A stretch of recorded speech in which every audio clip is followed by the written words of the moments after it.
Hello everyone, आज हम देखने वाले हैं नाउन्स के बारे में। नाउन्स एक ऐसा कंसेप्ट है जो कॉम्पिटिटिव एग्जाम्स के लिए बहुत ज़्यादा इंपॉर्टेंट रोल प्ले करता है। याद रखिएगा नाउन्स क्या होते हैं। तो नाउन्स की जब मैं बात करूंगा तो इसको हम बोल सकते हैं कि नाम, लेकिन किसका नाम। याद रखिएगा बचपन में एक डेफिनेशन पढ़ाया जाता है कि किसी व्यक्ति का नाम, किसी वस्तु का नाम, किसी जगह का नाम नाउन कहलाता है। बट ये कहीं ना कहीं आधा अधूरा डेफिनेशन है। जब हम नाउन्स की बात करते हैं तो इसके साथ साथ में हम बात कर सकते हैं कि इमोशंस का भी तो नाम होता है। कुछ चीजें नहीं दिखती उसको भी तो नाम दिया है। जैसे हवा थोड़ी ना दिखती है फिर भी उसको एयर हमने बोल दिया। एटमॉस्फेयर दिखता तो है नहीं लेकिन फिर भी उसको हमने नाम दे दिया, राइट। ट्रैफिक कभी ज्यादा दिखेगा कभी कम दिखेगा, तो उसका कोई पैमाना तो है नहीं बट फिर भी उसे नाम तो हमने दे दिया, राइट। तो नाउन क्या होते हैं? तो नाउन किसी व्यक्ति का नाम तो हो ही सकता है, किसी जगह का भी नाम हो सकता है, किसी व्यक्ति हो गया, जगह हो गया, या तो फिर अगर हम बात करते हैं इमोशंस, आइडियाज, उसका भी नाम नाउन कहलाता है। अब नाउन जरूरी क्यों है? क्योंकि जब हम बात करते हैं सेंटेंस की तो उसमें होता है subject, then verb, then object. अगर ये तीन चीजें हैं तो इसमें अगर मैं सब्जेक्ट की बात करूंगा तो सब्जेक्ट मतलब कर्ता होता है, और जो कर्ता होता है वो कौन हो सकता है? नाउन या प्रोनाउन। तो फिलहाल में मैं प्रोनाउंस की तो बात नहीं कर रहा हूं, मैं नाउन की ही बात करूंगा यहाँ पर। तो नाउन जो होता है वो कर्ता होता है, और अगर नाउन हमारा सिंगुलर होगा तो हमारा वर्ब भी सिंगुलर होता है। अगर हमारा नाउन प्लूरल है तो वर्ब भी प्लूरल होता है। इसी कंसेप्ट को हम लोग बोलते हैं सब्जेक्ट वर्ब एग्रीमेंट। वही अगर मैं ऑब्जेक्ट की बात करूंगा तो ऑब्जेक्ट भी कौन होता है? एक तो नाउन हो सकता है या तो फिर प्रोनाउन हो सकता है। तो यहाँ पर प्रोनाउन की बात तो मैं फिलहाल में तो नहीं कर रहा हूं, यहाँ पर मैं नाउन की ही बात करूंगा। तो जब हम बात करते हैं सेंटेंस के स्ट्रक्चर की तो ये सब्जेक्ट के तौर पर भी नाउन यूज होगा और ऑब्जेक्ट के तौर पर भी यहाँ पर फिलहाल में नाउन का ही इस्तेमाल हम लोग करने वाले हैं, ठीक है। हालांकि वो प्रोनाउन भी हो सकता है। तो जरूरी है हमको नाउन पढ़ना। नाउन पहचानने का तरीका क्या है? तो आमतौर पर सेंटेंस की जब शुरुआत होगी तो करने वाला जो होता है, उस क्रिया को करने वाला जो व्यक्ति होता है, या तो फिर कोई भी व्यक्ति बोल दो, या तो फिर कोई जगह बोल दो, कोई वस्तु बोल दो, कोई इमोशन बोल दो, व्हाटएवर जो भी होगा, नाउन का डेफिनेशन जो भी हमने देखा था उसके हिसाब से ये जो सब्जेक्ट होता है ये कर्ता होता है, वो एक नाउन रहेगा। ये नाउन को पहचानने का एक छोटा सा टेक्निक भी है। कई बार क्या होता है कि नाउन जब जब आते हैं तब उसके सामने आपको लगा हुआ दिखेगा आर्टिकल। अब आर्टिकल जो हो सकते हैं वो हो सकता है ओ या एन या द। ओ या एन को हम लोग बोलते हैं इंडेफिनेट आर्टिकल और द को हम लोग बोलते हैं डेफिनेट आर्टिकल। तो कई सारे नाउन्स आपको दिख जाएंगे, कई सारे नाउन्स आपको दिखेंगे जिनके सामने एक तो द लगा रहेगा या तो ओ या एन लगा रहेगा। तो नाउन को पहचानने का ये एक तरीका हो गया। दूसरा, एज अ सब्जेक्ट जो इस्तेमाल होगा वो भी कौन हो सकता है? ज्यादातर बार आपको वो नाउन ही दिखेगा, या तो प्रोनाउन भी हो सकता है बट नाउन आपको देखने को मिलेगा ही मिलेगा। तो यहाँ पर एक पहचान है आर्टिकल से, और दूसरा सब्जेक्ट जो होगा सेंटेंस का वो नाउन हो सकता है, इवन ऑब्जेक्ट भी उस सेंटेंस का नाउन हो सकता है, ठीक है। तो ये तो हो गई पहचान। आर्टिकल से पहचान लो, आर्टिकल या तो फिर कर्ता जो होगा वो नाउन हो सकता है, क्रिया करने वाला। अब पहचान हो गई तो इसके टाइप्स भी हमको पता होने चाहिए। अगर मैं टाइप्स ऑफ नाउन्स की बात करता हूं, अगर मैं टाइप्स ऑफ नाउन्स की बात करता हूं तो हम दो भागों में नाउन्स को डिवाइड करते हैं। एक नाउन का टाइप बनेगा जिसको हम लोग बोलने वाले काउंटेबल नाउन्स, और दूसरा टाइप बनेगा जिसको हम बोलेंगे अनकाउंटेबल। अनकाउंटेबल, तो काउंटेबल एंड अनकाउंटेबल दो कैटेगरी बनेगी। अगर काउंटेबल नाउन्स है तो उसमें दो कैटेगरीज बनती है, सिंगुलर और प्लूरल। देन अनकाउंटेबल अगर होगा तो इसमें कोई भी सिंगुलर प्लूरल का कैटेगरी नहीं होता। याद रखिएगा अगर कोई नाउन सिंगुलर है, जैसे फॉर एग्जांपल मैं बोलता हूं मैन, तो मैन सिंगुलर है, मैन का प्लूरल हो जाएगा मैन। देन अगर मैं बोलता हूं for example child, child singular है तो प्लूरल हो जाएगा चिल्ड्रन। याद रखिएगा कई लोग इसको चिल्ड्रंस बोलते हैं तो चिल्ड्रंस गलत हो जाएगा, कुछ लोग मेन को मेंस बोलते हैं, वो भी गलत हो जाएगा। एपोस्ट्रोफी एस के साथ में आ सकता है बट प्लेन एस के साथ में प्लूरल नहीं होगा। जब हमको पोजीशन दिखाना है, मेंस बिहेवियर ऐसा बोलना है, तो उस केस में एपोस्ट्रोफी एस हम लगा सकते हैं। चिल्ड्रंस स्टोरीज तो एपोस्ट्रोफी एस चलेगा, लेकिन सिंपल वाला जो प्लूरल करने वाला एस जो हम यूज करते हैं वो नहीं। तो याद रखिएगा, कुछ नाउन्स ऐसे होते हैं जो सिंगुलर से प्लूरल करने के लिए हमको एस लगाने की जरूरत नहीं है। आमतौर पर एस लगा दिया तो सिंगुलर से प्लूरल हो जाता है। फॉर एग्जाम्पल, अगर मैं बोलता हूं एक लड़का है तो ऑब्वियस सी बात है बॉयज प्लूरल हो जाएगा। अगर मैं बोलता हूं एक चेयर है तो एक से ज्यादा चेयर्स हो जाएगी, ऑब्वियस सी बात है। तो ये इसमें कैटेगरी बन सकती है सिंगुलर प्लूरल। यहाँ पर भी आप देख सकते हो, यहाँ पर मैंने एस लगाकर प्लूरल कर दिया बट यहाँ पर एस लगाने की जरूरत नहीं है। अगर मैं यहाँ पर लिखता हूँ सिंगुलर में इंडेक्स तो प्लूरल में हो जाएगा इंडाइसेस, ना कि इंडेक्सेस, याद रखिएगा, इंडेक्स इंडाइसेस। अगर मैंने यहां पर लिख लिया फॉर एग्जांपल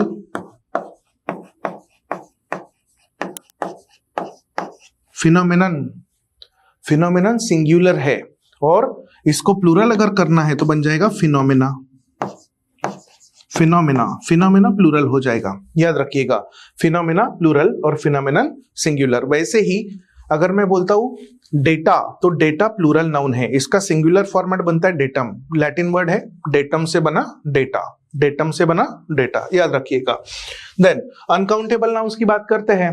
तो अनकाउंटेबल नाउन्स की अगर मैं बात करूंगा तो यहाँ पर ऑब्वियस सी बात है, कुछ नाउन्स ऐसे होते हैं जिनको हम काउंट नहीं कर सकते। सैंड, रेत, रेत को हम काउंट नहीं कर सकते।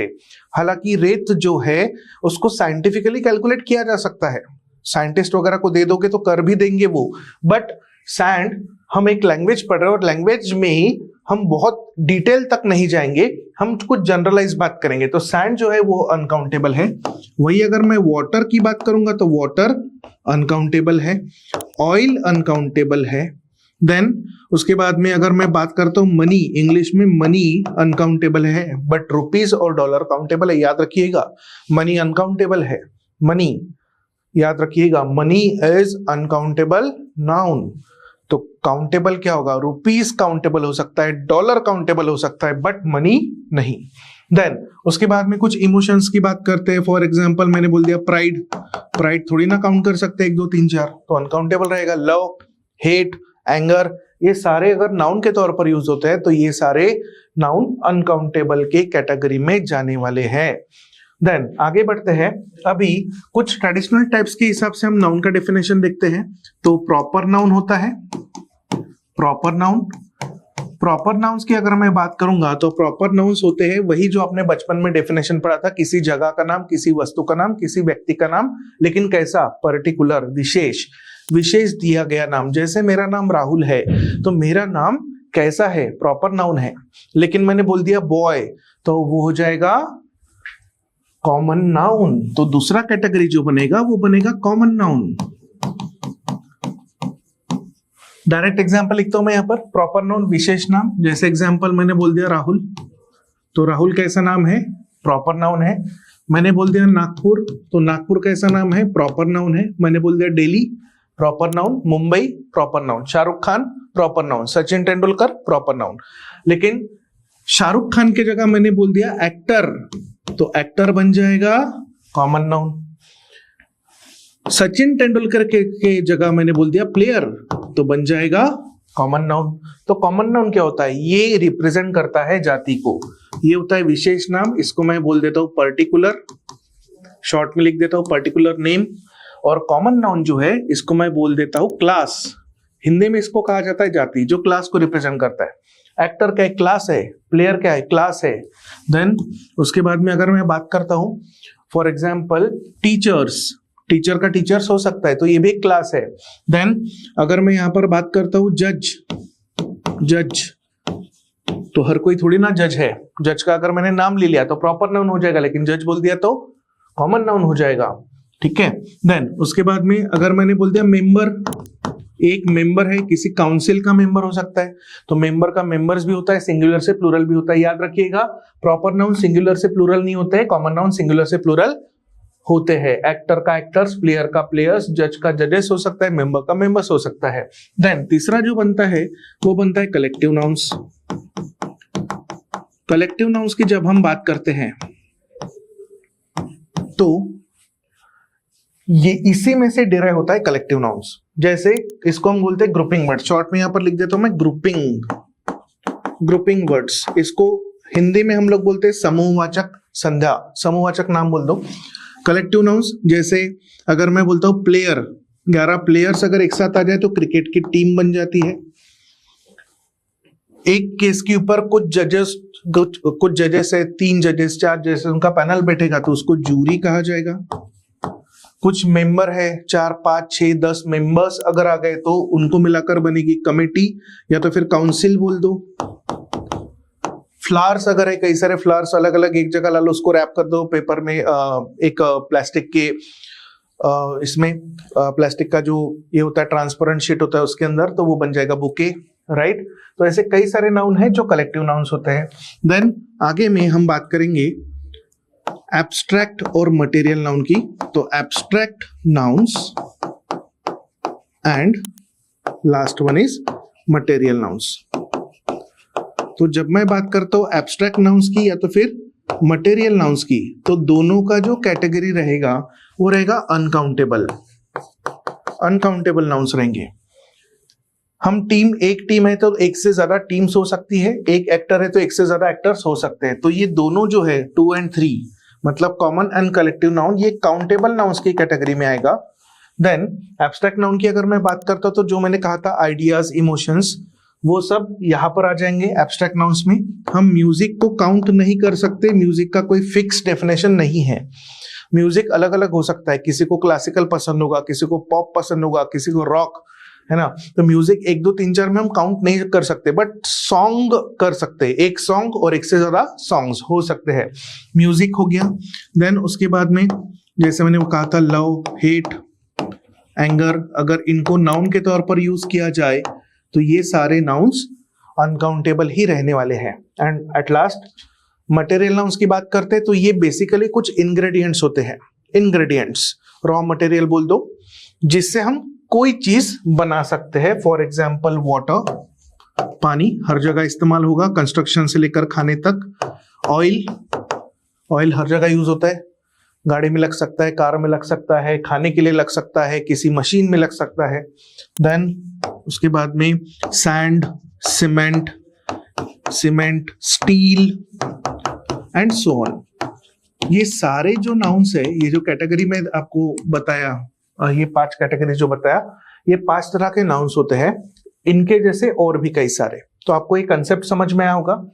Material noun ingredients, abstract noun emotions, ideas, collective nouns collection रहेगा, ग्रुपिंग वर्ड्स रहेंगे। कॉमन नाउन से ही डिराइव होते हैं। कॉमन नाउन्स ऑब्वियस सी बात है, जब मैं पर्टिकुलर की बात नहीं करता हूँ, सब एक क्लास की बात करता हूँ, श्रेणी की बात करता हूँ, तो कॉमन नाउन्स। प्रॉपर नाउन्स जब मैं पर्टिकुलर की बात करता हूँ, पर्टिकुलर मतलब विशेष की जब मैं बात करता हूँ तब आता है प्रॉपर नाउन। चलो अब इसके ऊपर एक छोटा सा एक्सरसाइज है नाउन्स के ऊपर, उसको देख लेते हैं। यहाँ पर आप देख सकते हैं कुछ क्वेश्चंस है, इसके आंसर्स मैं आपको बताना चाहूंगा। कॉम्पिटिटिव एग्जाम्स में आपको इस तरह के क्वेश्चंस देखने को मिलने वाले हैं। एरर डिटेक्शन इसको कहा जाता है। यहाँ पर एक एक क्वेश्चन को मैं आपको एक्सप्लेन करता हूँ। जैसे पहला क्वेश्चन है, the Indian team defeated, Indian team ने क्या किया, हराया। किसे हराया? The Australian. तो कई लोगों को लग रहा होगा कि यहाँ पर टीम होना चाहिए, यहाँ पर टीम होना चाहिए, ये एरर है। बट देखा जाए तो ये एरर नहीं है। द इंडियन टीम अगर यहाँ पर लिखा है, इसने हराया किसको? द ऑस्ट्रेलियन को। तो ऑब्वियस सी बात है, द ऑस्ट्रेलियन आर्टिकल लगा है, तो यहाँ पर कोई चीज है जो आपको दिख नहीं रही है, और जो दिख नहीं रहा है वो कौन है? वो है टीम। जो वहां पर अंडरस्टूड है, जो वहां पर दिख नहीं रहा है बट है, आपको अपनी नजरों से देखना होगा कि वहां पर है नहीं बट है। जो चीज नहीं होती वो कभी कभार हमको देखनी होती है। तो यहाँ पर वही चीज है, यहाँ पर टीम लिखा नहीं है बट है। यहाँ पर कोई एरर नहीं, ये पार्ट बिल्कुल सही है। देन बाय एन इनिंग, अगर हम बात करते क्रिकेट की, अगर मैं क्रिकेट की बात कर रहा हूं, यहाँ पर क्रिकेट की टीम की बात कर रहा हूं, तो वहां पर इनिंग नाम का वर्ड नहीं होता है, वहां पर होता है इनिंग्स नाम का वर्ड। इसलिए इसका जो आंसर हो जाएगा वो हो जाएगा 4th, पार्ट नंबर 4, इसमें गड़बड़ है। नेक्स्ट वाला देखिए, द लेफ्ट, उन्होंने छोड़ दिए। क्या छोड़ दिए? उन्होंने उनके लगेजेस छोड़ दिए। लगेजेस की अगर मैं बात करता हूं, एट द रेलवे स्टेशन, पूरा पढ़ लेते हैं। तो यहाँ पर लगेजेस की अगर मैं बात करूंगा तो बैग से बनता है बैग्स। एक बैग है तो बहुत सारी बैग्स हो सकती है। एक सूटकेस है तो कई सारे सूटकेसेस हो सकते हैं। बट इन सबको अगर मैं मिला दूं, उसका कोई काउंट तो होगा नहीं। कई सारे बैग्स, कई सारे सूटकेसेस अगर एक जगह दे दूं, किसी 5 स्टार होटल में अगर मैं जाता तो वेटर के हाथ में थमा दूं, तो उसको मुझे बोलना पड़ेगा लगेज, ना कि लगेजेस। ठीक है, तो लगेज बन जाएगा कई सारे बैग और कई सारे बैग्स और कई सारे सूटकेसेस को मिलाकर बनेगा लगेज, ना कि लगेजेस। क्यों? क्योंकि लगेज जो है ये एक अनकाउंटेबल नाउन है और अनकाउंटेबल नाउन को हम सिंगुलर से प्लूरल नहीं करते। जैसे यहां पर आप देख सकते हो, यहां पर आप देख सकते हो ये अनकाउंटेबल नाउन था सैंड, इसको हम प्लूरल नहीं कर सकते, सैंड्स नहीं कर सकते। वाटर को हम वाटर्स नहीं कर सकते, ऑयल को ऑयल्स नहीं कर सकते। वैसे ही यहाँ पर लगेज की अगर मैं बात करूंगा तो लगेज एक अनकाउंटेबल नाउन है, इसके कारण इसको हम लगेजेस नहीं कर सकते, याद रखिएगा। तो इसका आंसर बन जाएगा पार्ट नंबर 2। देन थर्ड देखिए, the customer handed over 100 rupees note to the shopkeeper. The customer, यहां पर कोई गड़बड़ नहीं है, डेफिनेट कस्टमर होगा, इसलिए द लगा है। हैंडेड ओवर, थमा दिया, क्या थमा दिया? 100 रुपी नोट। तो यहां पर अ है, ये जो अ आया ये आया हुआ है नोट के लिए, तो बात तो एक नोट की हो रही है। अगर ये अ इस नाउन के लिए आया है जो कि सिंगुलर है, तो ये वाला जो पार्ट है, ये 100 रुपीज वाला, ये बन जाएगा एडजेक्टिव। एडजेक्टिव मतलब जो नाउन के बारे में एडिशनल इंफॉर्मेशन दे वो। नोट कैसी है? 100 रुपए वाली। तो यहां पर एडजेक्टिव कभी भी प्लूरल नहीं होते, जिसके कारण यहां पर रुपीस के बाजू में जो एस लगा है वो गलत है, वो चाहिए 100 रुपी नोट, तो सही हो जाएगा। देन रिसेंटली आई विजिटेड, अभी फिलहाल में मैंने क्या किया, जमशेदपुर को विजिट किया, एंड फाउंड द सीनेरीज। फिर से वही बात आ गई, सीनेरीज की जब मैं बात करता हूँ, सीनेरीज टू बी मार्वलस, पूरा पढ़ लेते हैं। तो सीनेरीज की जब मैं बात करता हूं तो ये भी एक अनकाउंटेबल नाउन है। आरवाई वाले जितने भी वर्ड्स होते हैं, सीनेरी, स्टेशनरी, पॉटरी, पोइट्री, ये सारे वर्ड्स प्लूरल नहीं होते क्योंकि अनकाउंटेबल नाउन्स होते हैं। तो यहाँ पर सीनेरीज नहीं आएगा, इसके जगह पर आएगा सीनेरी, सीनरी, याद रखिएगा, सीनेरीज नहीं आएगा, सीनरी। देन उसके बाद में पांचवा देखिए, तो इसका आंसर जो है, इसका आंसर बन जाएगा part number 3। Then next one, a train gang of sailors was employed on the ship. तो जब मैं बात करता हूं सेलर्स की, तो सेलर्स का गैंग नहीं होता है। गैंग जो होता है वो रॉबर्स का हो सकता है, ठीक है, चोर उचक्के जो होते हैं उनका होता है गैंग। यहां पर सेलर्स की अगर मैं बात करता हूं तो सेलर्स का होता है क्रू, सेलर्स का होता है क्रू। देन नेक्स्ट वाला देखिए, तो इसका आंसर मैं लिख देता हूं, इसका आंसर बनेगा part number 2। Then next one, These kind of shirts are rather expensive for him to buy। बात चल रही है एक से ज्यादा शर्ट्स की, तो ऑब्वियस सी बात है प्लूरल वर्ब इस्तेमाल हुआ है आर। बट जब मैं बात करता हूँ दीज के साथ में काइंड नहीं आएगा, यहाँ पर डिटर्मिनर जो है काइंड्स होना चाहिए। दीज काइंड्स ऑफ शर्ट्स, एक से ज्यादा की बात कर रहे हैं हम लोग, तो काइंड्स होना चाहिए, इसलिए इसका आंसर बन जाएगा part number 1। Then next one, her mouth watered when he saw a bouquet of grapes. जैसे मैं बात करता हूं बुके, तो ग्रेप्स का तो बुके नहीं बनेगा, ग्रेप्स का क्या बनेगा? ग्रेप्स की अगर मैं बात करता हूं, बुके फ्लावर्स का होता है, ग्रेप्स का बनता है बंच, बंच ऑफ ग्रेप्स। तो इसका आंसर हो जाएगा part number 4। Bouquet of grapes नहीं होगा, बंच ऑफ ग्रेप्स होगा, बंच ऑफ कीज हो सकता है। Then next one, my brother in laws वो live in Mumbai have come to stay with us. मतलब एक से ज्यादा ब्रदर इन लॉज की बात चल रही, तो ब्रदर इन लॉज नहीं बोलेंगे उसको हम, उसके लिए हमारे पास जो नाउन है प्लूरल करने के लिए वो है ब्रदर्स इन लॉ। तो होना चाहिए माय ब्रदर्स इन लॉ वो live in Mumbai have come to stay with us. इसका आंसर बनेगा पार्ट नंबर 1। जब मैं एक ब्रदर इन लॉ की बात करता हूं तो ब्रदर इन लॉ, लेकिन जब 2 या 2 से ज्यादा की बात करूंगा तो मुझे बोलना पड़ेगा ब्रदर्स इन लॉ। एस लगाने की जरूरत नहीं लॉ के बाजू में, लॉ के साथ छेड़छाड़ मत कीजिएगा जब खास करके इन लॉज की बात आती है तब, ठीक है। आप ब्रदर को ब्रदर्स कर सकते हैं, सिस्टर को सिस्टर कर सकते हैं, फादर को फादर्स कर सकते हैं। 4 फादर इन लॉज दिखाने तो फादर्स इन लॉ बोल दीजिए, फादर्स इन लॉ, ना कि फादर इन लॉज, ठीक है। क्या बोलिएगा?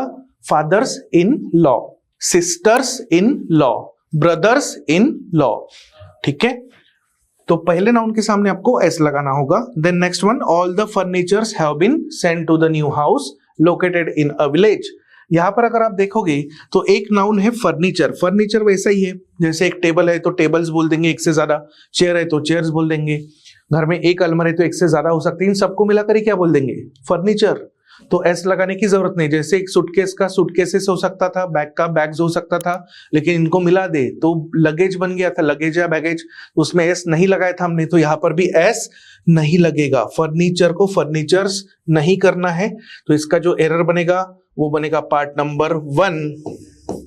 एंड लास्ट वाला देखिए, the sound of gun shot scattered the flock of birds. तो जब गन का आवाज हुआ तो उसने क्या कर दिया, स्कैटर्ड कर दिया, मतलब स्प्रेड कर दिया, किसको, फ्लॉक ऑफ बर्ड्स। तो जब हम फ्लॉक की बात करते हैं तो बर्ड्स का जो समूह होता है उसके लिए फ्लॉक वर्ड सही है, तो इसका आंसर बनेगा पार्ट नंबर 5। ठीक है, तो यहां पर ये सारे जो क्वेश्चंस थे ये नाउन से रिलेटेड क्वेश्चंस थे। ऐसे ही कई सारे क्वेश्चंस आपके सामने लेके आऊंगा अपकमिंग लेक्चर्स में।